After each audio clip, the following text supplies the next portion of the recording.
A editora Capulana apresenta o bate-papo Literaturas Africanas em Sala de Aula, Potências e Desafios, sobre experiências de ensino com a obra Nós Matamos o Cão Tinhoso, de Luiz Bernardo Ronwana. Olá, pessoas! Sejam muito bem-vindos a esse nosso bate-papo. Espero que estejam todos bem na medida do possível. O meu nome é Jaqueline Kaczorowski, eu sou doutoranda em Estudos Comparados de Literaturas de Língua Portuguesa na Universidade de São Paulo e estou aqui hoje para conversar um pouquinho sobre literaturas africanas, as suas relações com o Brasil, as suas relações com a sala de aula e falar um pouco sobre por que é importante estudar a África e os ganhos que isso nos traz, ou seja, o que nós podemos aprender com a África, com as soluções africanas, com a criatividade africana. Não só precisamos aprender sobre eles, mas precisamos aprender com eles. Hoje, especificamente, falaremos de literatura moçambicana, lembrando que a África é um continente vasto e muito plural, e pensaremos um pouquinho sobre as relações entre a literatura, os estudos literários e as suas relações com a educação, os usos desses textos em sala de aula. Gostaria de saudar a editora Capulana pelas iniciativas, as iniciativas fundamentais, não só no âmbito editorial, mas também no âmbito cultural, ou seja, promover esse tipo de debate, de diálogo, é sempre um ganho para nós, para a nossa área de estudo. Para conversar um pouquinho com a gente sobre essas interfaces entre literatura e educação, nós convidamos a Natasha Magno, que é formada em estudos literários pela Unicamp, tem um mestrado em teoria literária, estudando especificamente literatura moçambicana, e é também fundadora do GELCA, o Grupo de Estudos de Literaturas e Culturas Africanas do IEL, da Unicamp. A Natasha também é professora de literatura no ensino fundamental 2 e médio, então ela vai explicar um pouco para a gente sobre essas relações entre os textos e a sala de aula. Gostaria de enfatizar a importância do trabalho da editora Capulana, porque, por exemplo, hoje nós vamos falar especificamente de um livro do Luiz Bernardo Ronwana, chamado Nós Matamos o Cão Tinhoso, que é um livro fundamental da literatura moçambicana e quando, por exemplo, eu estava na graduação, eu li por meio de uma xerox xexelenta, porque o livro não chegava no Brasil, não havia jeito de achar, já estava esgotadíssimo em outros países, não havia jeito de trazer esse texto para o Brasil. Então, de fato, a publicação desse livro no Brasil é bastante importante, não só para quem estuda literaturas africanas, mas que para que esse livro pudesse fazer parte, por exemplo, da sala de aula com todos os ganhos que nós vamos ver que ele traz. É muito interessante também que a edição da editora Capulana traz um conto inédito, sobre o qual nós vamos falar um pouco e que é um conto bastante impactante. Bom, para começar a nossa conversa então, eu queria te perguntar, Natasha, o que você pensa, né, sobre essas relações entre os estudos literários, a literatura, a sala de aula? Bom, Jaque, primeiramente eu queria agradecer pelo convite. Para mim é uma honra / privilégio estar aqui com vocês. Eu me sinto extremamente feliz de estar fazendo essa conversa, enfim, sempre que a gente pode, né, conversar e debater sobre literatura africana e educação, eu fico extremamente contente, porque isso não só é extremamente importante no Brasil hoje, como emergente. Então, não posso deixar de agradecer essa proposta da Capulana e você, que são, além de referências para mim, intelectuais e teóricas. A gente está aqui em momento de pandemia, né? Estamos aqui no áudio, mas eu acho que a sensação que eu tenho é como se a gente estivesse sentando numa mesa e conversando. Então, que bom que a gente pode ter outras pessoas nesse debate, enfim. Acho que ele é muito rico. Acho que essa palavra enriquecedora, ela nos contempla muito. E também acho que a Capulana, assim como você disse, tem um papel, assim, incontornável de publicação desses livros no Brasil, que durante muitas décadas foi extremamente empobrecido. A gente tinha pouquíssimos autores de literatura africana sendo publicados aqui no Brasil, e eu também, assim como você, meu primeiro contato com Nós Matamos o Cão Tinhoso, como você disse, foi um xerox xexelento. E assim como vários outros autores. Então, toda vez que a Capulana lança algum livro e traz algo para o mercado editorial, a gente fica muito feliz mesmo. E como professora, eu acho que, nossa, é uma experiência maravilhosa, assim, você poder trabalhar com essas obras dentro de sala de aula, porque antes, né, o acesso era muito precário mesmo.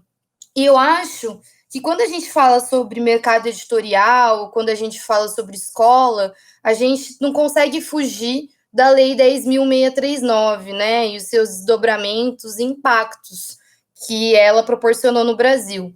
É óbvio que a gente sabe que tem toda uma construção de lutas de grupos políticos, grupos sociais que fizeram parte para que essa lei chegasse, para que ela fosse colocada em vigor, mas é a partir da lei que a gente começa a ver minimamente os seus desdobramentos dentro das salas de aula. É óbvio que a gente não pode ignorar os movimentos que aconteceram antes dessa lei, mas a gente também tem que entender que é a partir dela que a gente também tem uma segurança, um respaldo para trabalhar ela dentro de sala de aula, conteúdo, né, que envolve as literaturas africanas, e não só literaturas africanas, mas história da África, cultura africana dentro de sala de aula.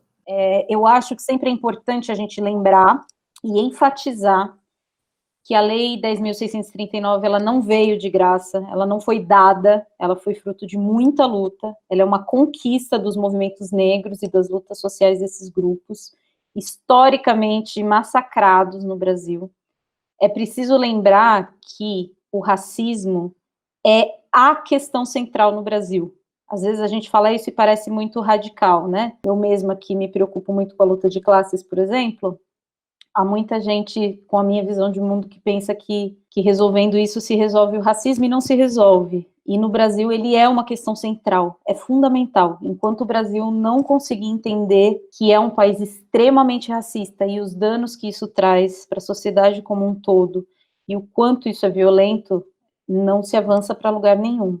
Então eu penso que a conquista dessa lei é um marco muito importante, porque, de fato, começou a levar, é pouco, ainda é só em alguns espaços restritos, mas começou a levar para alunos, por exemplo, né, da escola pública, a sua maioria negros, muito jovens, contato com alguma coisa em que eles podiam se ver. Então, é realmente fundamental enfatizar o papel que essa luta teve e que isso é uma conquista, e é uma conquista pela qual a gente tem que continuar lutando, porque os nossos direitos nunca estão garantidos, né?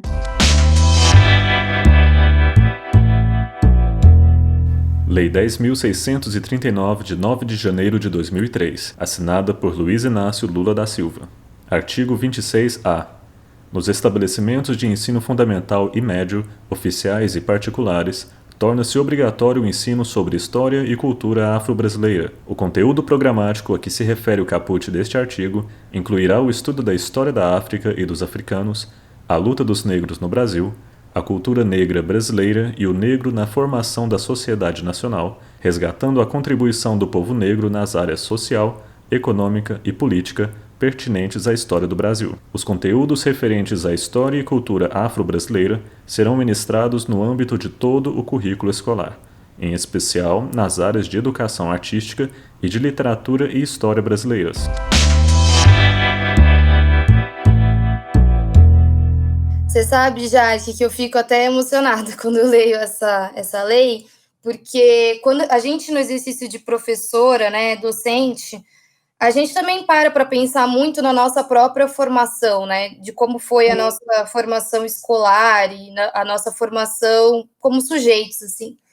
E desde que eu me conheço por gente, nas minhas aulas de história, de literatura, eu sempre tive a sensação que faltava algo, assim, algo que hoje eu sei que era gigantesco. Porque na minha formação, o povo negro, a cultura africana, não tinha história, né? Só passava de um objeto de conquista ou, enfim, de algo que não tinha agência, não eram sujeitos da própria narrativa. A gente teve uma virada epistemológica mesmo, quando a gente olha para essas narrativas, para essas histórias, e eu vejo o fruto dessas conquistas dentro de sala de aula agora, assim, já com os meus alunos, quando eles têm a oportunidade de ler autores, de conhecer outras narrativas históricas que antes lhe foram negadas. E nesse sentido, eu fico emocionada e eu, ao mesmo tempo, fico sensibilizada mesmo, porque é muito violento quando educacionalmente você não permite que o outro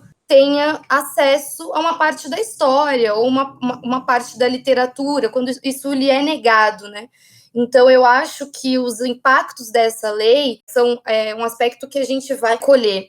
Não só está percebendo agora, mas vai ter impactos, assim, desdobramentos muito fortes nas próximas décadas, pensando na construção não só identitária desses sujeitos, né, desses alunos, mas no repertório cultural também, porque quando você corta um currículo, quando você impede que esses adolescentes e crianças conheçam essas narrativas, não tem outro nome para isso, é violência, é crime, é criminoso quando você impede que esses sujeitos tenham acesso à própria história, ou, enfim, que conheçam a história de outros lugares que, para nós, no Brasil, não são muito caros, né? Sim, eu acho muito importante na formação de jovens, adolescentes negros que comecem a olhar para si de outra forma, mas eu acho que também é importante reforçar que isso é uma questão de todos nós. Acabar com o racismo é nossa responsabilidade, não basta não ser racista. A gente tem que ser radicalmente antirracista. Isso é um exercício cotidiano, né? Porque a gente vai errar.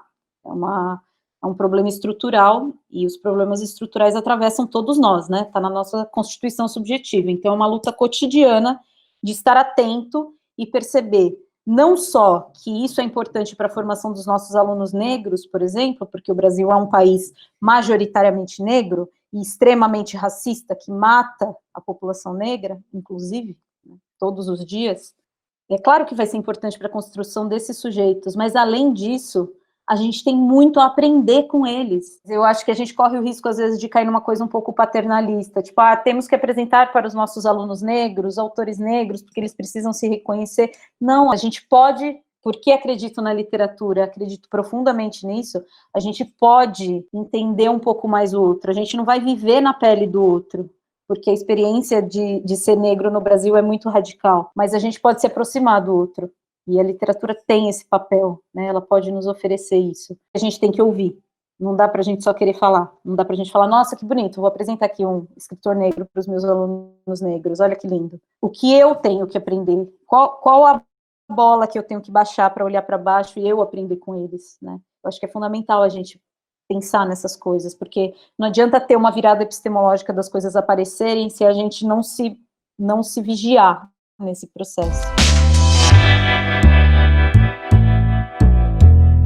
Trecho da obra Ensinando a Transgredir, de Bell Hooks. Quando uma professora de inglês, branca, inclui uma obra de Toni Morrison no roteiro do curso, mas fala sobre ela sem fazer nenhuma referência à raça ou etnia, o que isso significa? Já ouvi várias mulheres brancas se gabarem de ter mostrado aos alunos que os escritores e escritoras negros são tão bons quanto os do cânone dos homens brancos, mas elas não chamam atenção para a questão da raça. É claro que essa pedagogia não questiona as parcialidades estabelecidas pelos cânones convencionais, ou quem sabe por todos os cânones. É, ao contrário, mais um tipo de modificação pro forma.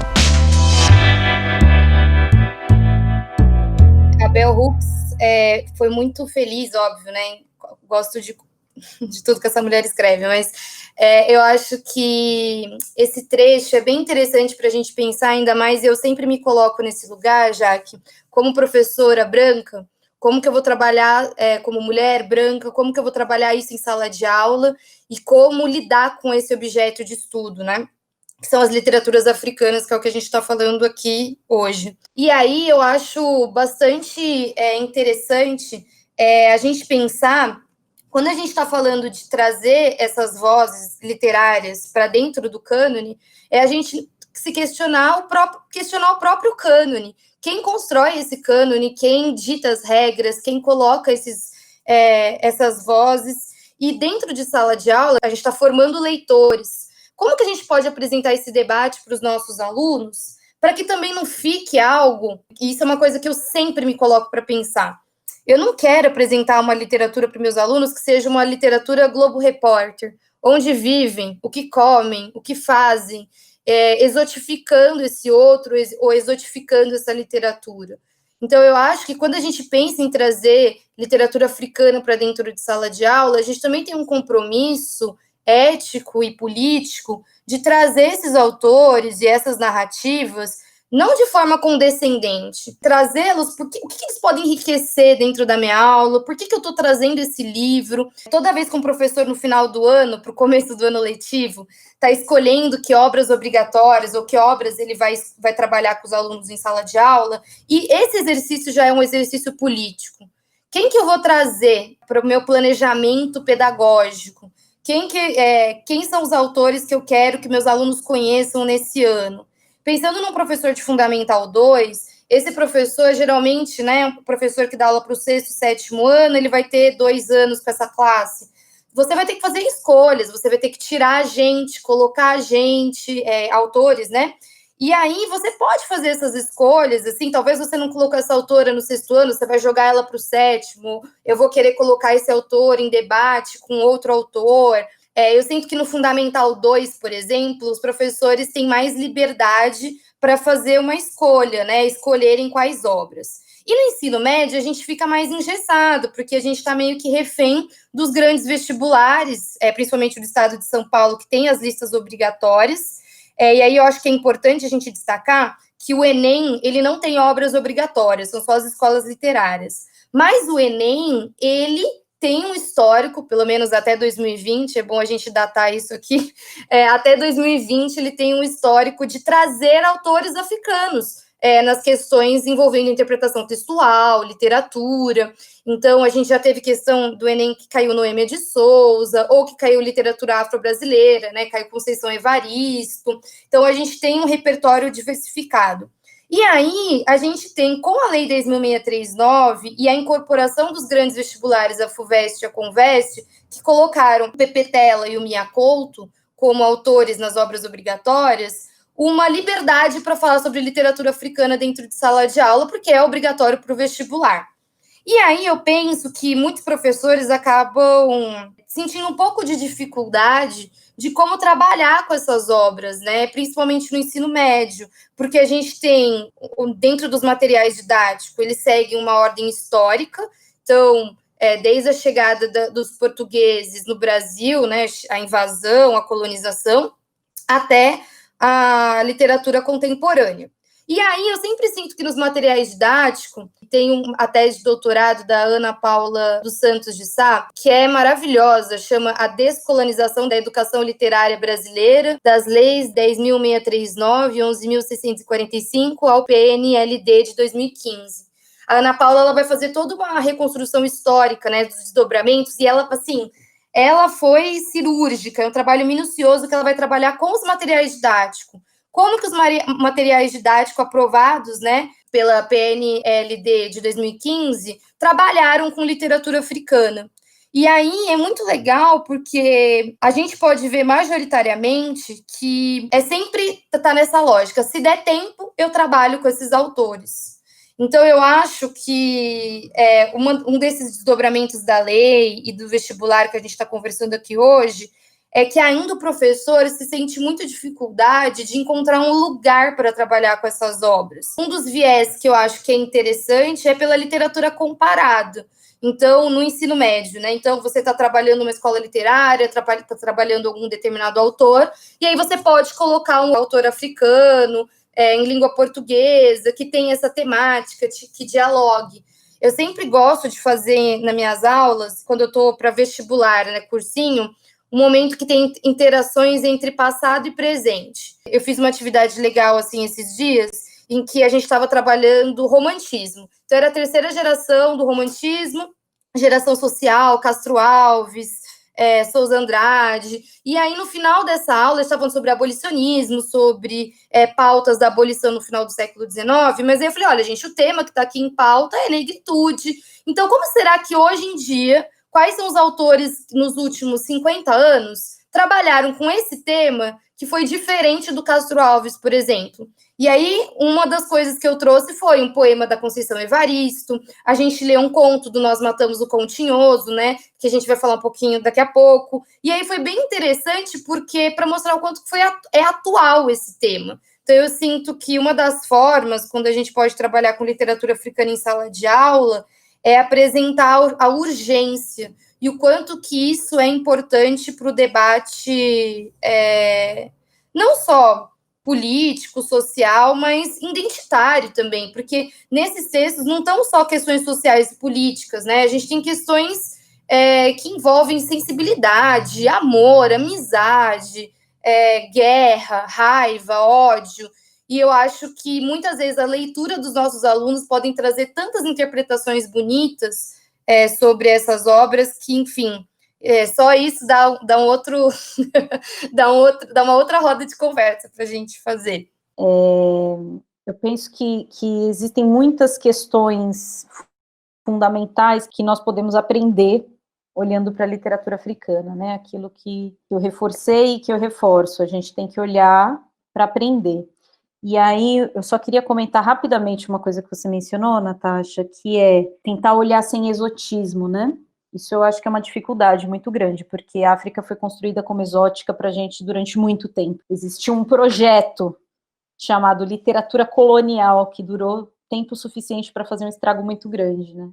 Então, as representações que a gente tem de África ainda são muito problemáticas. Então, avançar, né, e ultrapassar esse exotismo é um exercício cotidiano também, a gente tem que estar sempre muito atento. Eu queria só trazer um comentário da professora Rita, que eu gosto muito, que é da gente pensar também um pouquinho nos limites, porque eu acho que isso é muito delicado, é um assunto bastante espinhoso, que infelizmente não dá para a gente ficar debatendo aqui muito tempo, mas assim, quais são os limites dos discursos identitários e quando isso pode nos impedir de chegar ao outro.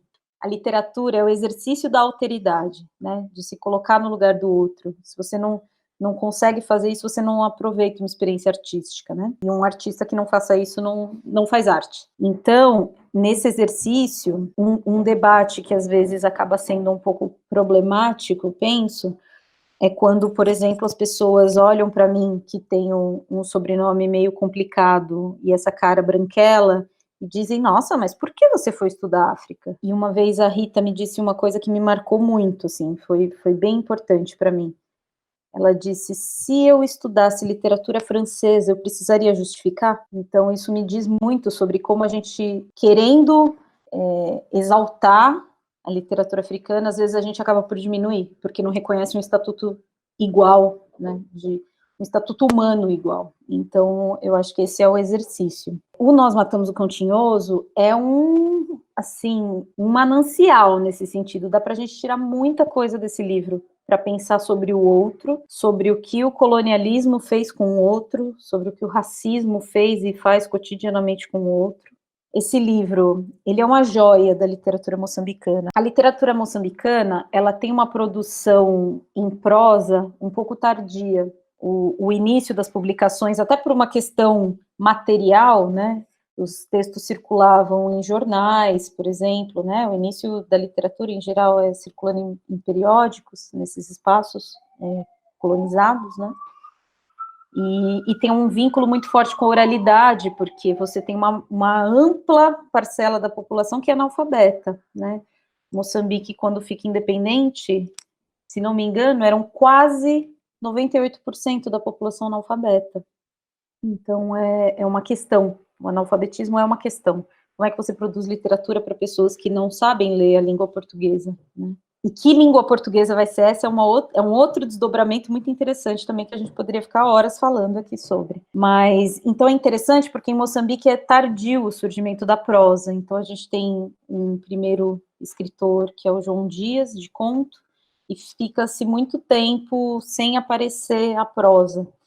E quando surge Nós Matamos o Cão Tinhoso, que é um livro de 7 contos, do Luiz Bernardo Unwana, publicado em 64, ele se torna imediatamente um clássico. É uma coisa impressionante, né? Ele vira um texto fundante mesmo, um livro que estrutura a prosa moçambicana a partir dali. É incontornável. E é muito impressionante também, é uma joia, porque o Luiz Bernardo Unwana tinha 22 anos, quando foi preso pela polícia, né, pela PIDE, a polícia política portuguesa, né, colonialista, e ele escreve esse livro dentro da prisão, né, Nós Matamos o Cão Tinhoso. E é isso, né, ele surge o livro, ele se torna imediatamente um clássico, e o Luiz Bernardo não publica mais nada.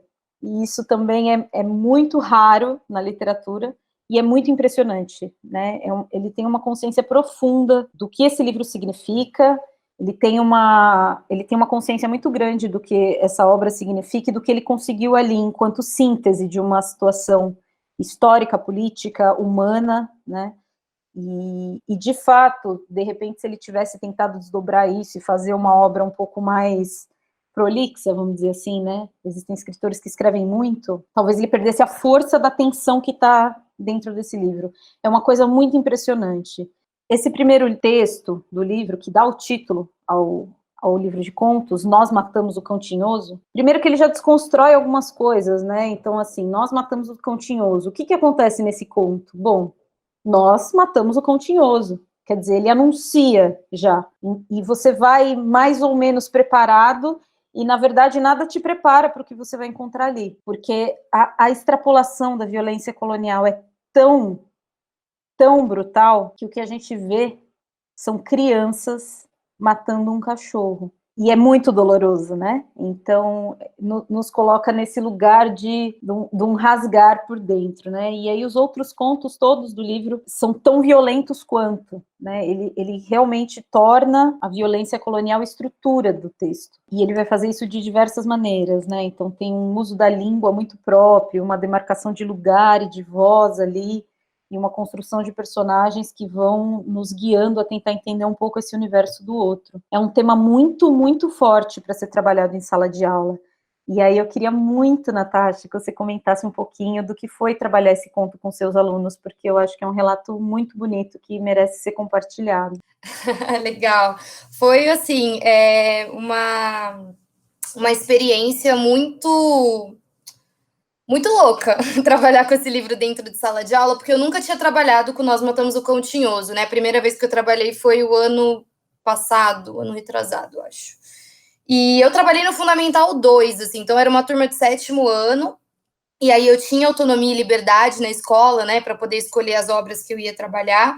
Então eu pedi esse livro, e eu utilizei, me inspirei muito no Rio do Cosson, nas práticas pedagógicas de que ele propõe sobre letramento literário.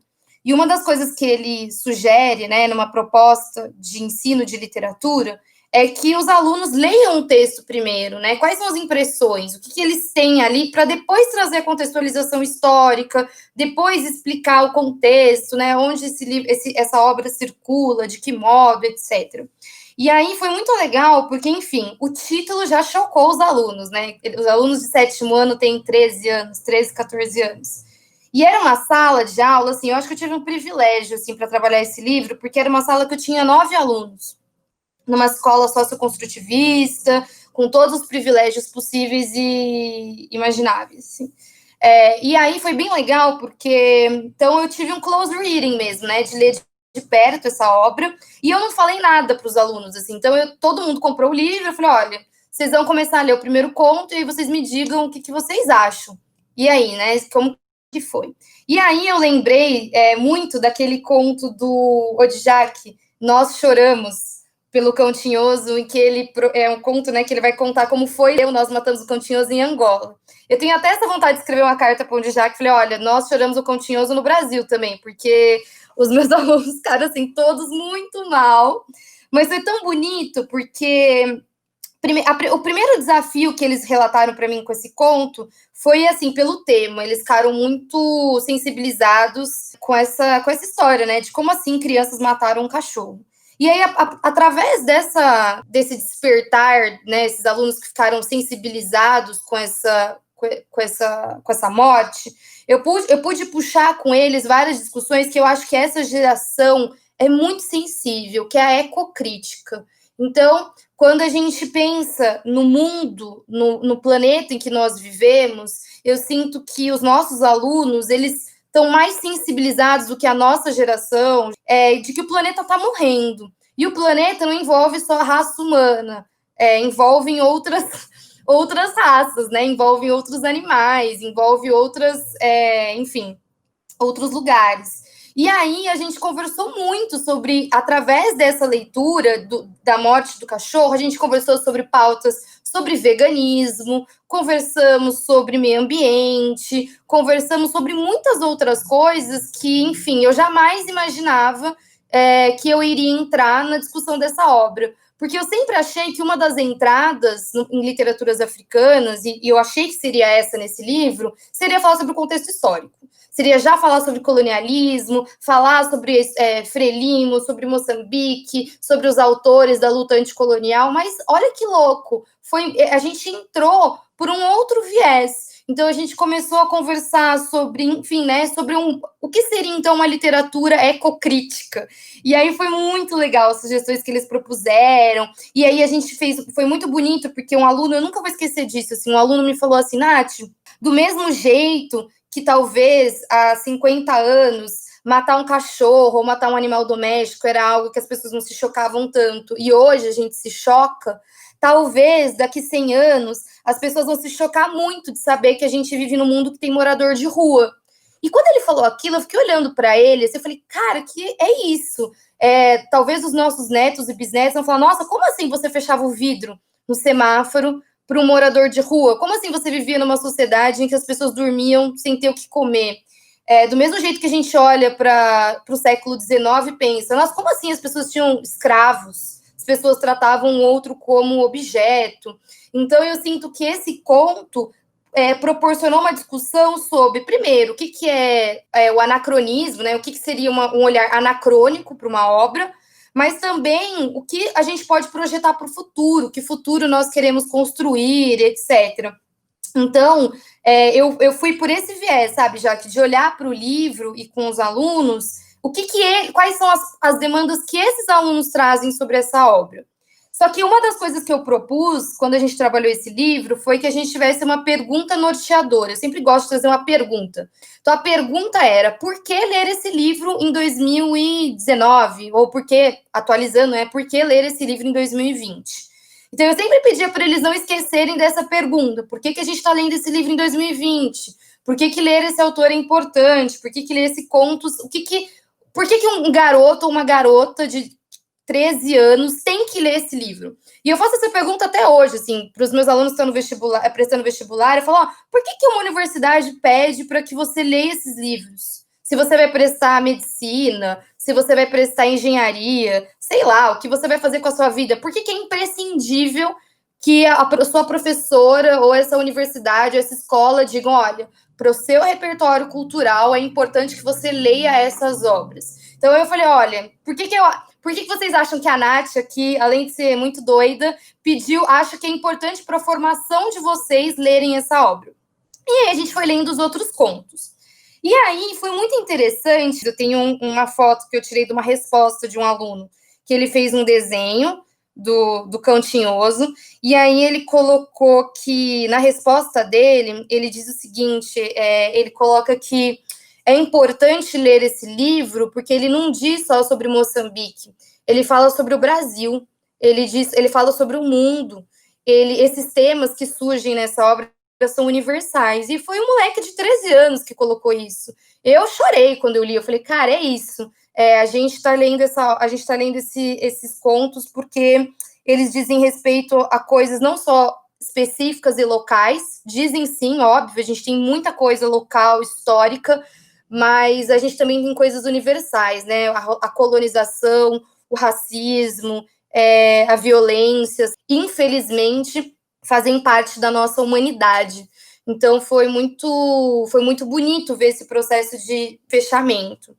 E aí, uma das outras experiências que eu queria colocar aqui, contar, a gente estava até conversando, né, pensando no nosso roteiro da nossa conversa, eu e a Jaque, a gente estava debatendo quanto que o conto inédito, Rosita até morrer, ele, que está no livro da Capulana, enfim, é um conto lindíssimo, assim, eu juro que é um conto que eu fico bastante emocionada quando eu leio, e quando eu pedi para os meus alunos lerem esse conto, foi muito legal, porque a primeira coisa que surgiu dentro dessas impressões que eles tiveram do conto foi que ele estava escrito errado.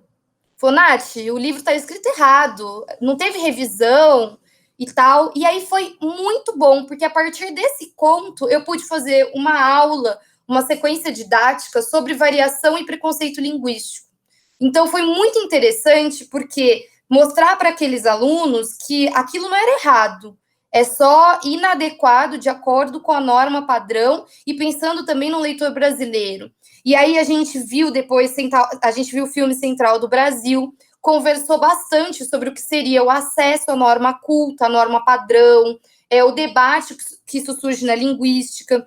E aí esse conto, olha que loucura, né? Eu jamais me imaginaria que um conto desse livro não só me levaria para um debate histórico, social, mas para um debate linguístico. Então, eu penso que para um professor e uma professora dentro de sala de aula, dá para você fazer um planejamento de gramática, de uma aula sobre preconceito linguístico e como isso se articula dentro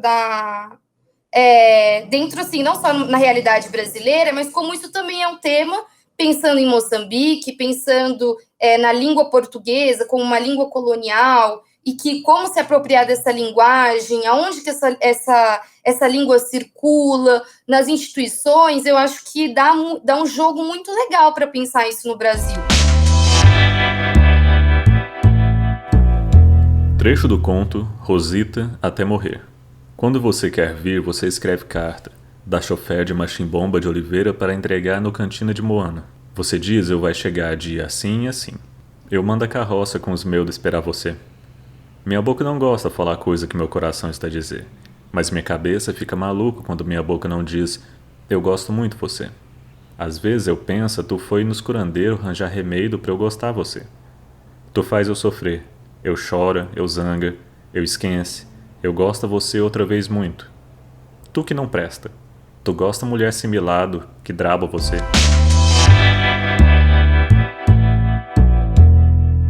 E aí foi muito lindo quando a gente lê essa parte, porque assim, eu acho, além de ser uma imagem poética muito sensível, de a gente não ter controle sobre os nossos sentimentos, a gente não escolhe de quem a gente vai gostar. E aí naquela classe, era uma classe, gente, que só tinha homens, eu não tinha nenhuma mulher nessa turma, eram só meninos. E aí eu falei para eles, e aí, vocês já sentiram isso? De não ter controle de quem vocês gostam e etc. E aí foi muito gracinha, porque eu acho que eles se sentiram num ambiente de confiança. E aí todos eles começaram a narrar dos seus amores, de quem eles gostavam, de como era esse sentimento, quem já tinha beijado na boca, quem não tinha beijado. E aí foi muito bonito, porque quando a gente pensa em... A BNCC tem isso, né? Trabalhar habilidades socioemocionais, como uma dos comandos, né? Porque a BNCC adora comandar, só você tem que fazer e tal. Eu sinto que dá para você também, através dessa obra, trabalhar com habilidades socioemocionais com os alunos. Então, foi um momento em que a gente pôde falar sobre sentimento. E já que a gente está falando sobre temas de raça, a gente também tem que falar sobre temas de gênero. Quando a gente pensa em masculinidade, na construção da masculinidade, eu sinto que ali eu estava fazendo um exercício com os meus alunos de como falar de si, de uma maneira respeitosa, como lidar com o gostar, lidar com o próprio corpo. E aí essa discussão surgiu através da literatura, da gente ler um conto juntos e falar sobre essas questões. Então eu sinto que para um professora dentro de sala de aula, às vezes a gente fica muito preocupado com o planejamento. E às vezes, por exemplo, esse do Rosita até morrer surgiu, foi orgânico, foi na hora. Então, a gente não tem como controlar muito o planejamento. O planejamento, ele é só um norte. Eu acho que tem uma coisa que essa pandemia nos ensinou é que a gente não tem controle de nada, na verdade. Mas a gente pode ter um planejamento. Então, eu sinto que você planejar algumas questões é importante, mas é bom você deixar os alunos trazerem aquilo que eles gostariam de olhar naquela obra. Principalmente Fundamental 2, porque eu tenho a intuição de que... A intuição e a prática mesmo como professora, que é nesse momento em que você faz o aluno ter uma relação diferente com a literatura. Quando ele está sendo formado como leitor. E aí você tentar não castrar esse aluno, né? Você não proibir que os temas surjam, aquilo que ele gosta, aquilo que ele não gosta.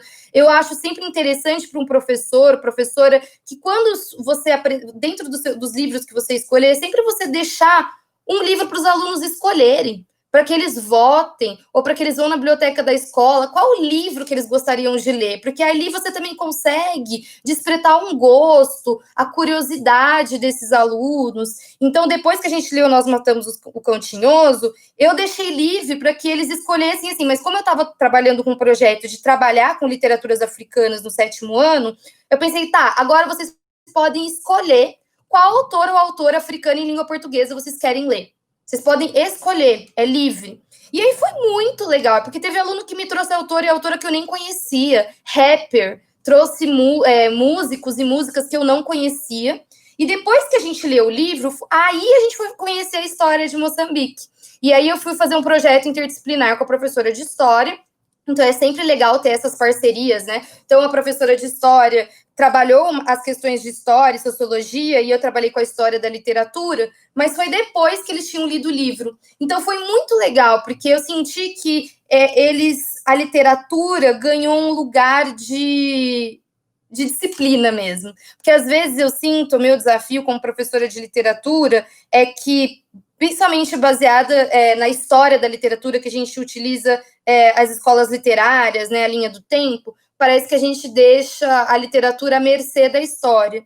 E aí, quando a gente faz um movimento contrário, nossa, é tão bonito a gente ver que a literatura tem o seu valor e a maneira como ela se constrói ao lado e não submissa à história, elas estão juntas, elas se completam, né? Não uma está por cima da outra. Então, eu acho que isso foi um exercício bastante rico.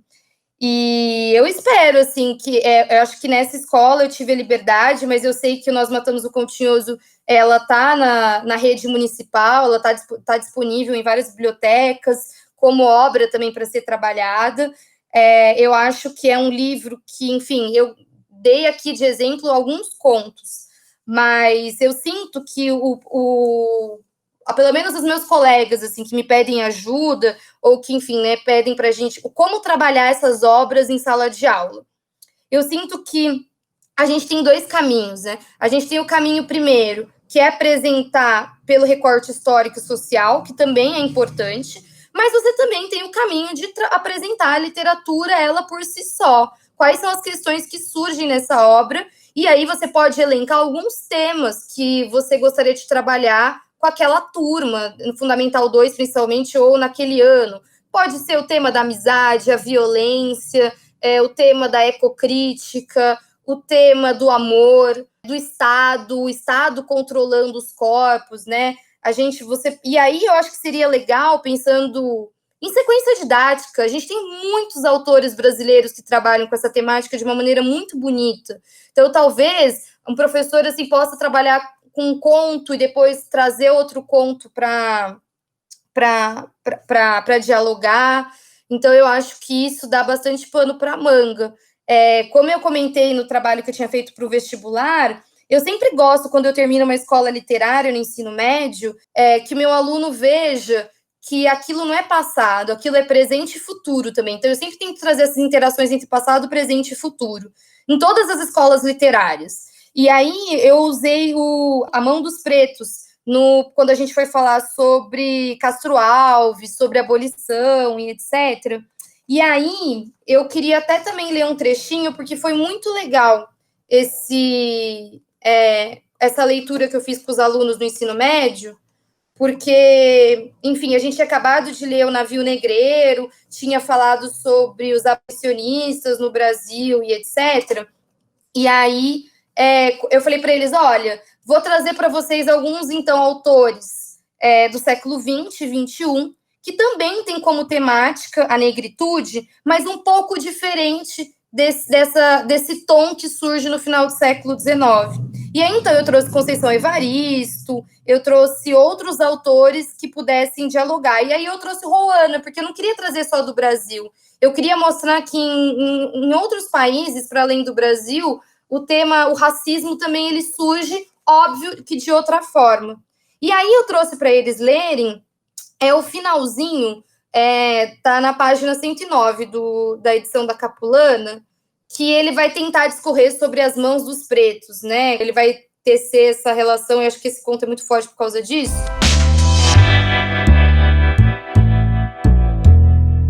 Trecho do conto As Mãos dos Pretos. A minha mãe é a única que deve ter razão sobre essa questão de as mãos de um preto serem mais claras do que o resto do corpo. No dia em que falamos nisso, eu e ela, estava-lhe eu ainda a contar que já sabia dessa questão e ela já estava farta de se rir.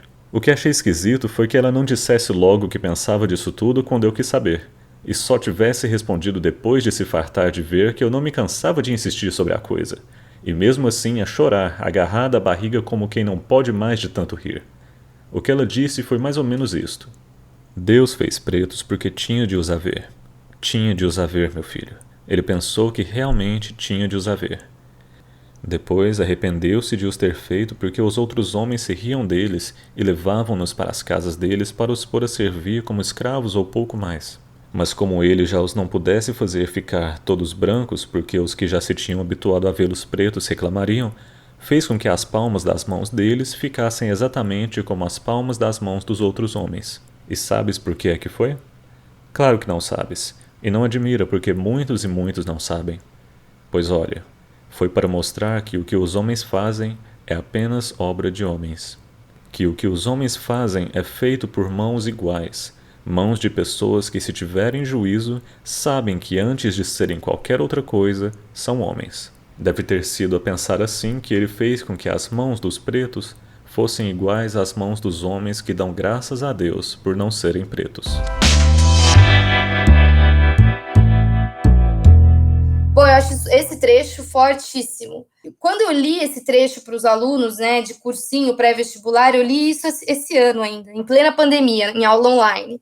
Eu falei para eles assim, pensar que a pauta abolicionista, a gente estava falando sobre romantismo, etc., no limite, óbvio que a gente sabe que, enfim, tem muitas questões que envolvem essa pauta no século XIX, mas no limite é só os negros sejam considerados seres humanos, e não objetos, e não animais. E eu falei, olha, e aí a gente conversou, e esse escritor, 50, 60 anos depois, escrever esse conto em Moçambique, num outro continente, diz muito para nós que essas questões ainda são emergentes. E aí, quando a gente vê, né, pensando Brasil 2020, Estados Unidos 2020, o mundo, né, nesse século, nesse ano que a gente está vivendo, em que ainda pessoas são violentamente assassinadas por policiais, que é um genocídio da comunidade negra, enfim, em que a gente tem morte, em que uma pessoa grita, eu não consigo respirar, eu sinto que esse conto, ele diz muitas coisas bonitas que dá para a gente trabalhar em sala de aula. Pensando para a gente também finalizar, eu sei que a gente está com o tempo contado, né? Pensando em práticas de sala de aula, já que eu sei que eu me estendi muito aqui falando, peço desculpas, mas eu sinto que uma das coisas que eu queria falar para os professores e professoras que estão nos ouvindo é que não se preocuparem tanto, não se engessarem. Eu sinto que procurar essas obras e tentar olhar para elas, o que elas podem dizer para os seus alunos, o que elas podem trazer para o debate dentro de sala de aula. E aí, o que eu posso deixar de contribuição, e aí eu posso colocar no futuro um link, algumas sequências didáticas que eu trabalhei com esses nossos alunos. A gente pode, enfim, né, tentar compartilhar, a gente vai estar disponibilizado esse vídeo no YouTube. Professores que tenham trabalhado com essa obra, que coloquem nos comentários, que mandem para a gente como que eles trabalharam com esse livro, ou se tiverem dúvidas, ou questionamentos, ou sugestões. A gente está começando o diálogo aqui com a Capulana, né? O nosso desejo é que isso fique para que a gente possa construir novas práticas em sala de aula, novas conversas. Então, eu acho que isso aqui é só o começo. Então, que os caminhos estão abertos, então que a gente possa ainda continuar conversando sobre isso, e acho que isso aqui é só um primeiro passo. Muito bom, Natasha, obrigada. Foi ótimo ouvir esses relatos, porque eu sinto que, às vezes, nas faculdades de educação, por exemplo, as pessoas ficam imaginando o que é uma sala de aula, e depois, quando você pisa lá, é tudo diferente, né? Então, é muito interessante trazer os exercícios para exemplos práticos, né, cotidianos, do que acontece mesmo. Isso ensina muito, né. Eu queria só comentar uma coisinha antes de encerrar. Na verdade, eu queria comentar várias, mas eu vou tentar selecionar aqui um pouco. Destacar algumas coisas que você comentou, que eu acho que são fundamentais, né.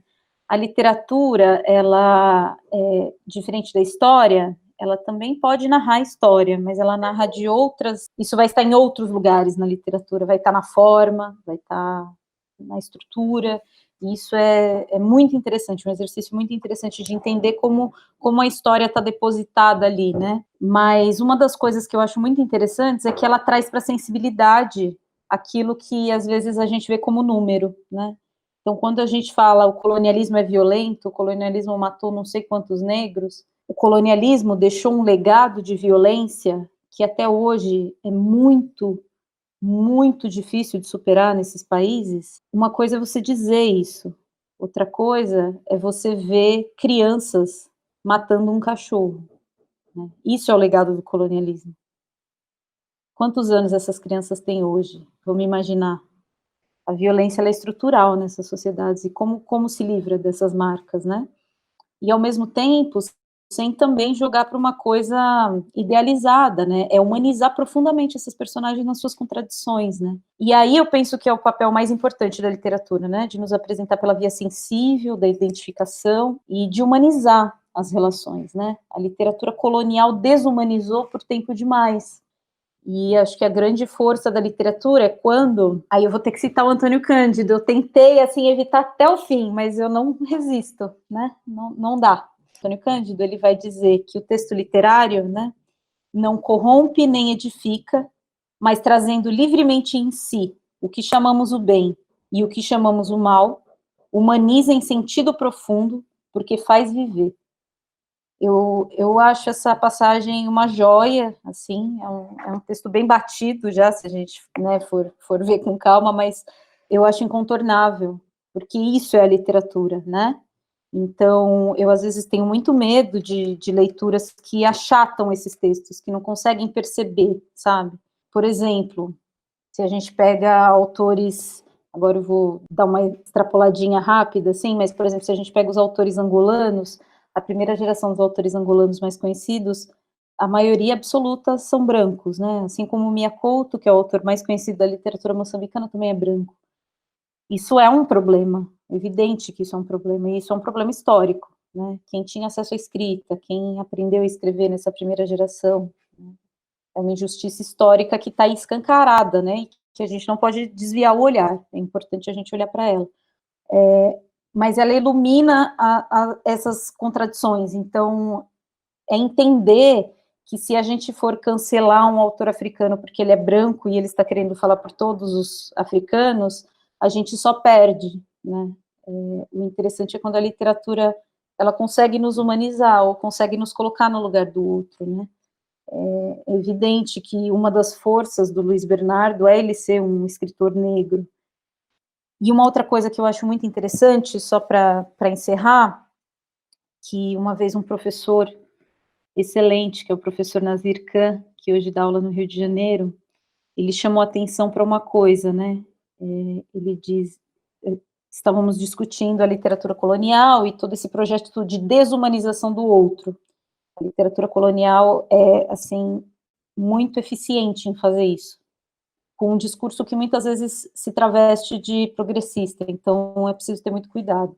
Eu recomendo até a leitura, se alguém se interessar, do Chinua Achebe. E aí ele diz, então, o professor Nazir, a literatura colonial desumaniza o negro. O negro, ele, no máximo, ele é uma figura ali da paisagem, né? Ele não é um ser humano, jamais. E a literatura anticolonial, que é onde o Ruana está, porque ele está ali no centro nevrálgico dessa luta, né? Ele é preso por isso.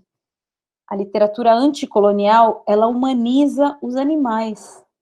Então, uma força, né, na representação e que está na escolha sensível, que extrapola um pouco uma dimensão maniqueísta que a gente poderia colocar entre literatura colonial e literatura anticolonial, né?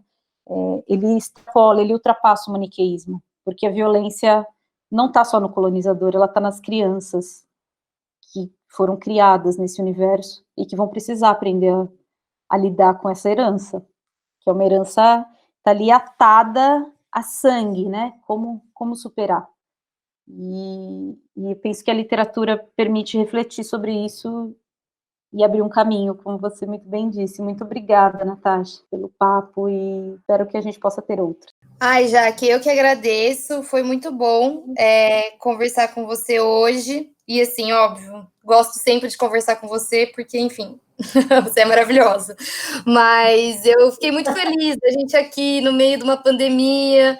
Eu acho que a gente parar e suspender para pensar não só a literatura africana, mas pensar a educação, ainda mais no país que a gente está vivendo hoje, que está em constante ameaça, uma educação justa, igualitária, em que os direitos sejam uma garantia, né, de todos os brasileiros. Então, eu acho que só o fato da gente ter aqui conversando sobre isso já é um exercício político de resistência também, e que a gente quer construir um mundo diferente, um mundo em que, né, os nossos alunos possam, como você mesma disse, essas crianças que são formadas no sistema colonial e violento, é estrutural, elas vão ser adultos que nasceram nesse lugar.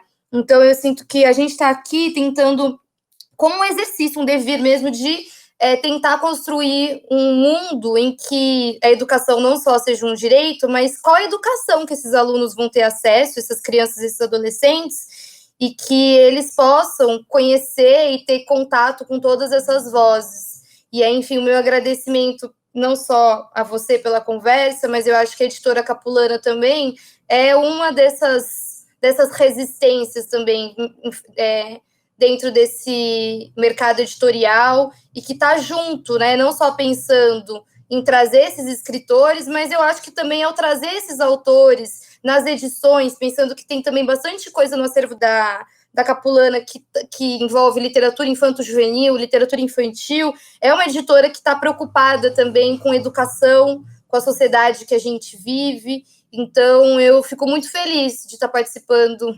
desse exercício, dessa prática aqui com vocês. Então, meu eterno agradecimento mesmo, obrigado pela oportunidade e contem comigo sempre para a gente continuar fazendo essas conversas sobre educação em sala de aula, que para mim são muito caras.